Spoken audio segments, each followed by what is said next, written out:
Yo, what's good? I'm Fire here, back with another video, and today we're going to be hopping into another defense. Today we're going to be bringing you guys one of my favorite defenses out of the 4-2-5 over G. This was actually a recommendation, so if you guys want to see specific videos, always let me know down below in the comment section. I will do my best to bring those to you. Now, we're going to be running the 4-2-5 over G. This is in the 4-2-5 playbook on defense, and you could run this out of any play. We could really going to run kind of a blitz coverage dual scheme. Now, we're going to be running it out of the cover 9, and the reason for that will be a little bit more obvious when we get there, but really you could run this blitz concept out of any of these plays. It just does make it a little bit easier being in the cover 9 for obvious reasons. So we are going to run the cover 9. We'll leave all the zone drops at default for now. If things change, we'll update them. In this over G formation, you can get safeties at the linebacker position. You see you can put in a safety, so that gives you a little bit more creativity and a little bit more speed on the field, which is always a good thing. Auto flip will be on, and we're going to be going up against a gun trips tight end look offensively out of this Washington State offensive playbook. So the setup is going to be really simple, you guys. All we're really going to do is press our defensive backs. The way you do that is press Y or triangle and down on that left analog stick. That's going to move the DBs down. The next thing that we're going to go ahead and do is we are going to, there's something in my eye, pinch the defensive line. And the way I do that is D-pad to the left and down on the left analog stick. That's going to move them in. The last step is to slant inside. D-pad to the left, down on the right stick.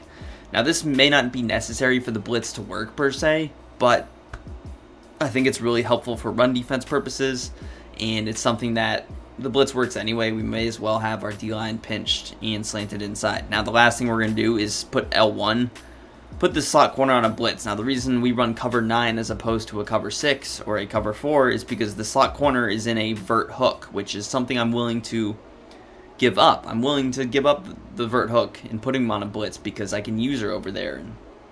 Whereas if he's in a quarter flat, you're giving up a lot to put him in a blitz. So we're going to double tap Y or triangle. We're going to press L1 or LB, and then we are going to go ahead and put him on a blitz. The last step I like doing is moving him in just a little bit here. And then with your user, I also put myself on a blitz, and I like to kind of hover in this gap here. And then when the ball is snapped, the D-line was in weird positioning. We will go through and run that again. I don't know why the D-line was standing so adjacent, but that is the right spacing. The D-line, I'll show you guys why it didn't work. I don't know why number 97 here is standing like this, or number 50. That shouldn't normally happen, but also I should move my camera down. We'll run it again real quick for you guys. We will go over the coverage adjustments. Now, if you want to just click onto him, since you're going to move him anyway, and press A and down on the right stick, I'm okay doing that as well. Personal preference.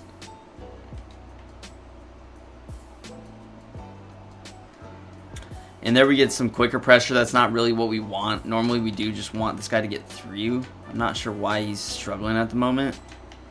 It's so weird. The blitz is always working.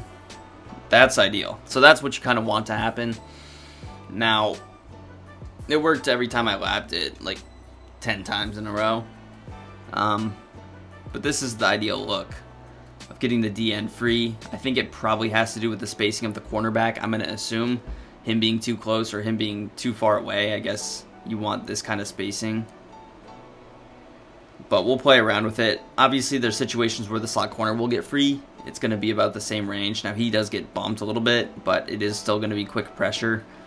And, yeah, you just kind of want to get him through. Now, I'm going to play around a little bit with, let's leave our sheds on default here. We'll play around with it. Generally, and every time I labbed it, I did go ahead and slant inside. But we will play around with it.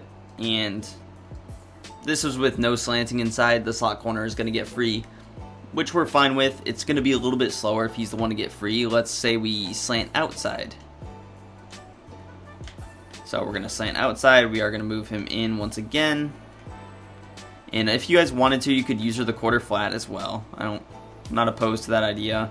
This was slanting outside. I mean, the guy does end up looping around, right?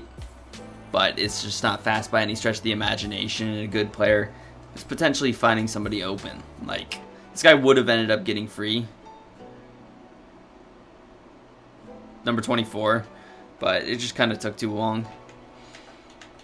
So I overall, I do think that the best way to do it would be, let's try slanting to the left one more time, but I do think the best way is going to be slanting inside just to get him through. This is a slant to the right, and we do end up actually getting a slant to the left. Looks like the slot corner does get through again, and we get that player. One of those, maybe it was the D tackle there. We'll try it again here. Slant to the left. Slot corner gets free, and it kind of looks like one of those D tackles gets free. So it's up to you guys. I like slanting inside just for the run defense, but it seems like slant left would be your second best bet. So it's up to you guys. This is the slant inside. It just seems like the slot corner gets there a lot quicker. The left tackle kind of is committing down. I mean, it's either this guy is going to get free or him, and it's going to be similar speeds. I mean, we end up getting another shed from one of these guys just because we do slant inside, but coverage-wise, our coverage looks really good here. You can set zone drops to whatever if you want, like the flats on 10, it's fine. I like the cloud flat. Now, one of the unfortunate parts, just personnel-wise, is going to be, I mean, do you have to hover? We'll try it without hovering. I don't think it works as well. You see, with no hover, it doesn't seem to work as well. I do prefer hovering. Now, we mentioned, I mean, there's not going to be too many adjustments with the cover 9 that I like. I kind of like just running it default. Could show a few things, but let's say we want to just leave the 3-rec hook. I'm okay with using the quarter flat, especially if it is going to be the gun trips formation. Like going out here, doing this thing. The 3-rec is going to lurk over the middle regardless, and that allows you to take away drags coming from left to right, things like that with your user you usually can't afford to defend. So that's something you can do. Another thing that we can maybe do is even go cloud flat over here if we're worried about the flats. And then we put A on a deep half to the right. Now be careful because the adjustments are a little bit different. Now you're giving up different things.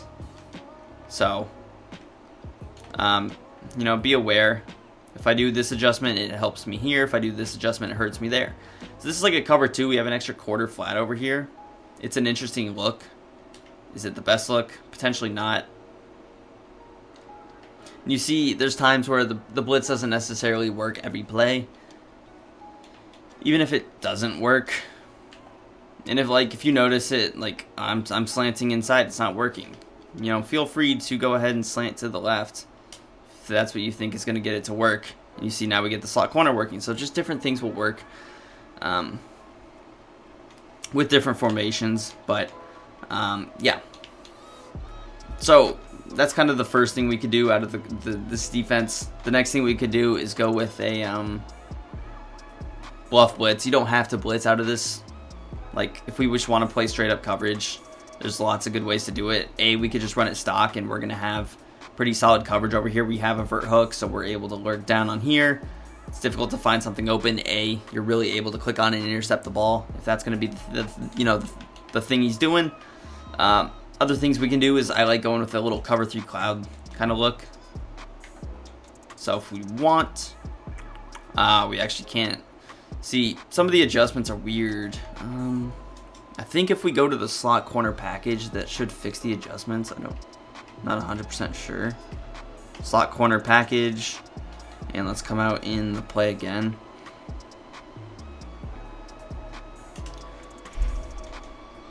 Okay, so now that we're in the slot corner package, we get the regular adjustments. If you don't know what I was talking about, with the safeties, like it lets you put them in a deep half left or whatever, but now we can like go with the cover 3 cloud adjustment that I was talking about, and it would look like this. So you could play like this. Obviously this is just gonna kind of look like a normal cover 4, but this would allow you to like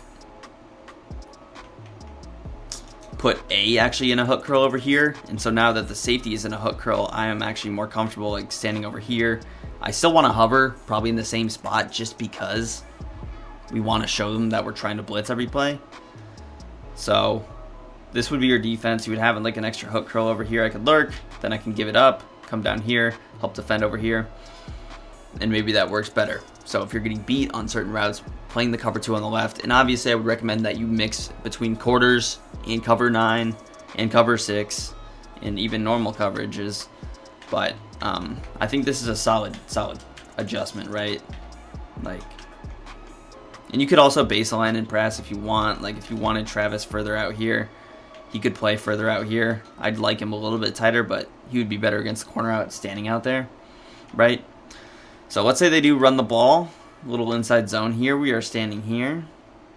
Now the bubble could hurt you, but having that slot corner there is actually a good position for him. So if they run the ball, you can kind of run over here. You're going to have the slanted inside, which is a key thing of defending the inside zone. So that's a good thing. Now I don't know that we have any other gun bunch formation in this playbook. Bunch, open, offset, any tight sets, trips. All they really have is trips and like a Y off. I wish they had some kind of a bunch open. I guess we'll try the bunch open. Now let's say you're facing a bunch and try to imagine this is like a normal bunch look. Now let's just re-come out in it. I'm just going to show you a few times just because we have auto flip on, so that would be a little bit problematic, right? I guess this is kind of a bunch look too, but I mean whatever, these are basically the same. So I would again press. Now if you're gonna try and send the blitz off the other side, you could, like, if you want to move him in, try and send the blitz. It's just tougher if it's so hard to reenact like a normal gun bunch. But again, you guys saw that the slot corner blitz always worked, so I would probably slant to the right if I was going to do it from such a distance. Let's just talk about normal coverages. So if we're just playing normal coverage again, you could kind of run it default. You could go the cover 3 cloud adjustment. I may do that just because I'm worried about getting beat on the sideline here. So it's like, hey, you know, I'm going to play my coverage like this, and then I can still have Y come down here. If I want to put X on an outside third instead of an outside quarter, feel free. But